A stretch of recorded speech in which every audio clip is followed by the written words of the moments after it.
हमारा आज का टॉपिक है डायरेक्टिव काउंसलिंग। डायरेक्टिव काउंसलिंग को एस्टेब्लिश किसने किया था? E.G. विलियमसन ने।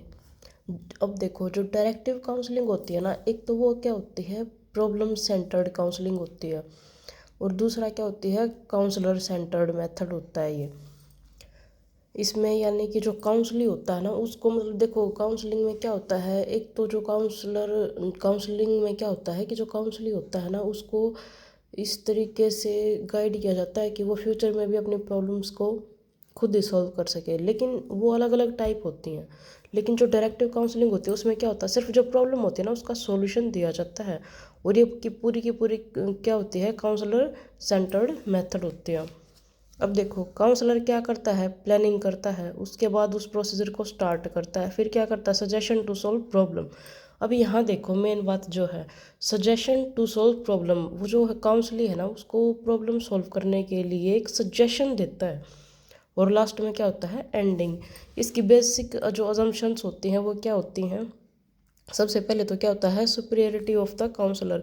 ये मैंने आपको पहले ही बता दिया था कि काउंसलर सेंटर्ड मेथड है, यानी कि इसमें सुपीरियरिटी किसकी होती है, काउंसलर की। दूसरा क्या होता है, incapability of the client.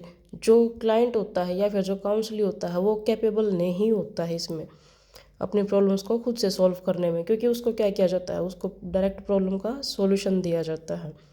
Third one is intellectual exercise, यानी कि बौद्धिक प्रयास। इसमें क्या है कि देखो, जो इंटेलेक्चुअल एक्सरसाइज का मतलब क्या है कि जो काउंसली होता है या फिर जो क्लाइंट होता है वो अपना खुद का माइंड यूज़ नहीं करता उस प्रॉब्लम को सॉल्व करने के लिए। उसके अपने माइंड की वो कोई एक्सरसाइज नहीं करता, क्योंकि उसको तो डायरेक्ट प्रॉब्लम का सॉल्यूशन ही दे दिया जाता है। और फोर्थ क्या है, प्रॉब्लम सेंटर्ड। ये मैंने आपको बता ही दिया था कि प्रॉब्लम सेंटर्ड काउंसलिंग होती है। इसमें जो काउंसलिंग है उसका कोई लेना देना नहीं होता, उसको सिर्फ सॉल्यूशन बता दिया जाता है। फिफ्थ क्या है, ऑब्जेक्टिव्स ऑफ द काउंसलिंग। इसका ऑब्जेक्टिव क्या होता है कि जो काउंसलिंग है ना, सिर्फ उसके ऑब्जेक्टिव को अचीव करना, यानी कि उस प्रॉब्लम को सिर्फ सॉल्व करना है, इससे आगे लेना देना कुछ नहीं होता है इसमें। इसके बाद है steps in directive counselling. Directive counselling में स्टेप्स क्या होते हैं? सबसे पहला था क्या होता है, एनालिसिस। प्रॉब्लम रिलेटेड जो इंपॉर्टेंट इन्फॉर्मेशन होते हैं ना, सबसे पहले तो क्या किया जाता है, उसको कलेक्ट किया जाता है। हमने किसी चीज़ को कलेक्ट कर लिया तो उसके बाद क्या करेंगे, उसको एनालाइज ही करेंगे। उसके बाद क्या है, सिंथेसिस, हिंदी में क्या बोलते हैं, संश्लेषण। और इसमें क्या किया जाता है, जो इन्फॉर्मेशन मिली है ना हमें यहाँ से, डाटा जो हमने कलेक्ट किया था उसको अरेंज किया जाता है इन मीनिंगफुल वे में। इसमें जो काउंसलिंग होता है उसको उसका जो एटीट्यूड होता है ना, कैसा एटीट्यूड, एडजस्टमेंट के लिए उसके जो किसी भी चीज़ के लिए पॉजिटिव एटीट्यूड है, नेगेटिव एटीट्यूड है, किसी भी चीज़ से रिलेटेड या उसकी ट्रेट्स है, ये सारी चीज़ें इसमें क्या क्या किया जाता है, इसमें इन सारी चीज़ों को अरेंज किया जाता है। थर्ड वन क्या है, इसमें क्या होता है, डायग्नोसिस। हिंदी में क्या बोलते हैं, डायग्नोसिस को निदान। इसमें क्या करते हैं, आइडेंटिफिकेशन ऑफ प्रॉब्लम। जो प्रॉब्लम है ना, उस प्रॉब्लम को आइडेंटिफाई किया जाता है कि प्रॉब्लम एक्चुअल में है कहाँ पे।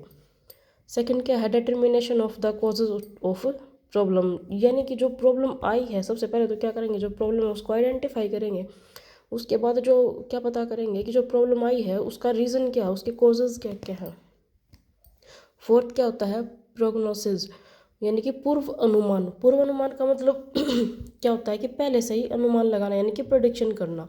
किस बेस पे प्रोडिक्शन की जाती है, इसमें जो पर्सपेक्टिव होता है ना काउंसली का, यानी कि क्लाइंट का, क्लाइंट और काउंसली एक ही होता है, उसका जो एटीट्यूड है पॉजिटिव है या नेगेटिव है काउंसली का, उसके बेसिस पे क्या किया जाता है, प्रिडिक्शन की जाती है। फिफ्थ क्या है, काउंसलिंग। काउंसलिंग में क्या, देखो काउंसलर है और क्या होता है, काउंसलिंग। एक काउंसलर एक काउंसली। जो काउंसलर है वो काउंसली के साथ क्या करता है, रेपर्ट यानी कि वो क्या बोलते हैं, सौहार्दपूर्ण संबंध क्या करता है, कि रिलेशन बनाता है उसके साथ। और कब तक चलता है ये, कंटिन्यू टिल सॉल्यूशन। जब तक सॉल्यूशन नहीं मिलता ना उस प्रॉब्लम का, तब तक ये प्रोसीजर चलता रहता है। इसमें क्या क्या होता है, डायग्नोसिस करेंगे। उसके बाद डायग्नोस कर लिया हमने, पता कर लिया कि प्रॉब्लम क्या है, प्रॉब्लम पता कर ली तो फिर क्या करेंगे, प्लानिंग करेंगे। प्लानिंग के बाद क्या करेंगे, उसको एग्जीक्यूट करेंगे। एग्जीक्यूट कैसे करेंगे, इंटरव्यू के थ्रू। इंटरव्यू क्या है, जो वो एक भी हो सकता है और एक से ज़्यादा भी हो सकता है।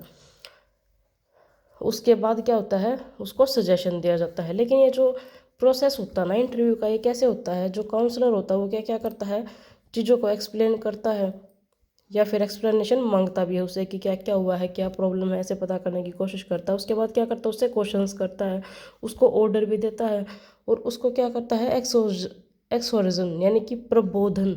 इन सब के मैंने हिंदी में भी लिख दिए हैं ताकि किसी को प्रॉब्लम ना हो कि इंग्लिश में क्या बोलते हैं, हिंदी में क्या, ब्रैकेट में इनके लिख भी दिए हैं।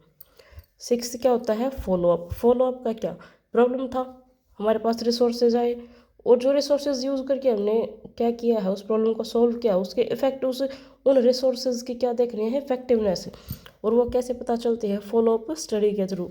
इसमें क्या है कि जो काउंसलर होता है वो रिजल्ट के बारे में पता करता है, यानी कि उसको एक तरीके से पता होता है। फिर जो और इसमें क्या करते हैं, फॉलोअप स्टडी में जो काउंसलिंग है उसकी वैलिडिटी क्या है, उसकी ऑब्जेक्टिविटी क्या है, इन चीज़ों से क्या पता चलता है, क्या चीज़ें इंडिकेट करती हैं फॉलोअप स्टडी। अब इसकी मेरिट देखो, merits of directive counselling. Directive counselling की मेरिट क्या होती है, जो इकोनॉमिकली क्या होती है, बचतपूर्ण, यानी कि इसमें पैसे कम खर्च होते हैं। इसका प्रॉफिट क्या क्या है, टाइम भी बच गया, मनी भी बच गया, और ट्रायल भी कम होते हैं इसमें। सेकंड क्या होता है, कंप्लीट एनालिसिस, यानी कि संपूर्ण विश्लेषण। इसमें क्या होता है, जो प्रॉब्लम है ना, उस प्रॉब्लम को ही कंप्लीट एनालाइज किया जाता है। इसमें काउंसलिंग, इस पूरी काउंसलिंग में काउंसलिंग यानी कि क्लाइंट का कुछ भी लेना देना नहीं है, सिर्फ प्रॉब्लम को सॉल्व करना, और उसी के सॉल्व करने के लिए क्या, उसको एनालाइज करना पड़ेगा। नेक्स्ट क्या है, इम्पोर्टेंस टू इंटेलेक्चुअल एस्पेक्ट। इसमें बौद्धिक पक्ष को महत्व दिया जाता है। प्रॉब्लम सॉल्व करने के लिए किस चीज़ की जरूरत पड़ेगी, ब्रेन की, लेकिन वो ब्रेन किसका होता है, काउंसलर का, ना कि काउंसली का। Fourth, easiness on the part of the client. इसमें क्या है कि जो सेवार्थी यानी कि क्लाइंट, या फिर क्लाइंट को क्या बोलो, काउंसली, उसके लिए सरलता बनाई जाती है। प्रॉब्लम सॉल्विंग का सबसे इजी तरीका, उसका रीज़न, और उसके बारे में सब कुछ, ये सारा का सारा जो प्रोसीजर है, ये कौन करता है, काउंसलर करता है। प्रॉब्लम सॉल्विंग के लिए इजी मेथड कौन सा होगा, इसका रीज़न क्या था, और इसके बारे में जितनी भी जो भी चीज़ होगी प्रॉब्लम से रिलेटेड, सारी की कौन सॉल्व करेगा, काउंसलर। इसके बाद क्या है, limitations of the directive counselling. अब देखो, सबसे पहले लिमिटेशन क्या है कि इसमें नोट इंडिविजुअल सेंटर्ड, यानी कि ये व्यक्ति केंद्रित नहीं होती है, नोट इंडिविजुअल सेंटर्ड। इसके सेंटर में कौन नहीं होता, इंडिविजुअल। तो क्या होता है, प्रॉब्लम होती है, क्योंकि काउंसलिंग का तो कुछ लेना देना ही नहीं है, जो भी प्रॉब्लम, उस प्रॉब्लम को सिर्फ सोल्व करने से मतलब होता है इसमें। दूसरा क्या है, ये अनडेमोक्रेटिक है।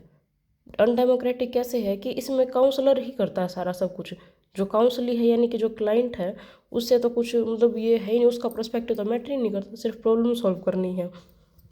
थर्ड क्या है, रिजिडिटी, यानी कि अनमयता। इसमें क्या होती है, यानी कि फ्लेक्सिबिलिटी होती ही नहीं है। फोर्थ क्या है, डिपेंडेंसी, निर्भरता, किसके ऊपर डिपेंडेंट होती है, कम्प्लीटली काउंसलर के ऊपर। फिफ्थ क्या है, लैक ऑफ पर्सनैलिटी ट्रांसफॉर्मेशन। इसमें क्या है, व्यक्तित्व रूपांतरण का अभाव होता है, अभाव यानी कि कमी। सिक्स्थ क्या है, इग्नोरेंस। इग्नोरेंस मतलब अनदेखी करना, किस चीज़ की, स्वीगात्मक पक्ष की, यानी कि इसको याद है, लिखा हुआ है, इसको लिख लेना, ignorance of emotional aspect. Ignorance of emotional aspect, ठीक है। इसमें इमोशंस का कोई लेना देना नहीं होता, यह सिर्फ क्या होता है, इंटेलेक्चुअल एस्पेक्ट होता है, किसका, और ये सिर्फ काउंसलर का इंटेलेक्चुअल एस्पेक्ट होता है। इसके आगे क्या है, सेवन्थ क्या है, इंस्टेबिलिटी ऑफ सॉल्यूशन। इसमें समाधान की अस्थायित्व होता है। क्यों, देखो जो काउंसलर है वो डायरेक्ट क्या देता है, सॉल्यूशन देता है प्रॉब्लम का, तो इसमें काउंसली का जो, उस काउंसली को क्या करना पड़ता है, उसको एक्सेप्ट ही करना पड़ता है। तो ये क्या है, नॉट स्टेबल है। ये जो रिजल्ट, जो सॉल्यूशन दिया, ये किसी और सिचुएशन में थोड़ा ना अप्लाई कर सकता है वो। एक प्रॉब्लम थी, उस प्रॉब्लम को डायरेक्ट सॉल्व कर दिया, उसके बाद कुछ नहीं। ये क्या होता है, रिजल्ट क्या होते हैं इसके, स्टेबल इतने ज़्यादा नहीं होते हैं, ठीक है। ये था आपका डायरेक्टिव काउंसलिंग। अब एक बात ध्यान रखना कि जितनी भी काउंसलिंग हम पढ़ेंगे, जितने भी तरीके की काउंसलिंग होते हैं, जितने भी टाइप होते हैं, सबको एक मतलब हाईलाइट सा बना के ये याद कर लेना।